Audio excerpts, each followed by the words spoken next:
Ndugu wateja, mfanyapo malipo ya bili zetu na tusaidia sisi pia kuweza kusogeza baadhi ya miradi pamoja na shughuli mbalimbali za kimamlaka kuweza kuenda pasipo mkwamo.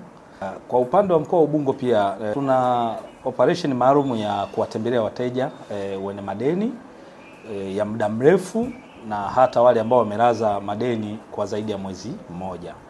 Hivyo pia na tunawahamasisha pia hata wale ambao walikatiwa muda mrefu kuweza pia kujitokeza na kuweza tunaingia mkataba wa kulipa kidogo kidogo kulingana na hali ya mteja ilivyo. Tunawaomba wateja wetu wapendwa muweze kulipa bili zenu kama mlivyozipokea. Asante.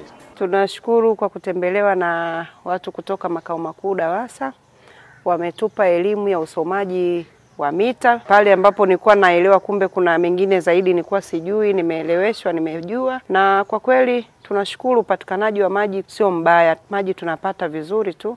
Hatuna shida yoyote ya maji, yapo yanapatikana kwa wingi. Na tunahimiza labda wakazi wenzangu, wananchi kulipa bili za maji kwa wakati ili kuepuka usumbufu na ili tuweze kuhudumiwa vizuri zaidi. Nashukuru kwa ujio wa leo kwa elimu ya kusoma mita, kwamba nijue mita yangu ninavyoifungua najaza maji kwa kiasi gani. Kama Mtanzania na washauri tulipe bili za maji kwa wakati ili DAWASA iweze kuendeleza mifumo mingine kwa watu ambao hawajafikiwa na maji. Sababu kama wewe hujalipa bili yako, ina maana hawawezi kufanya miundombinu kwenye sehemu nyingine. Kwa hiyo ulipaji wetu wa bili ndio itafanya chachu ya kuweza kufanya tukapata maji kwa wakati na wengine wakafaidika kwenye huo mradi. Sasa hivi kwa kweli asiyelipa bili ya maji huyu sio mzalendo, kwa sababu huduma ya maji tunapata vizuri kwa kweli.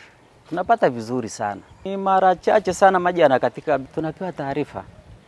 Sasa kwa nini mtu usilipe bili ya maji?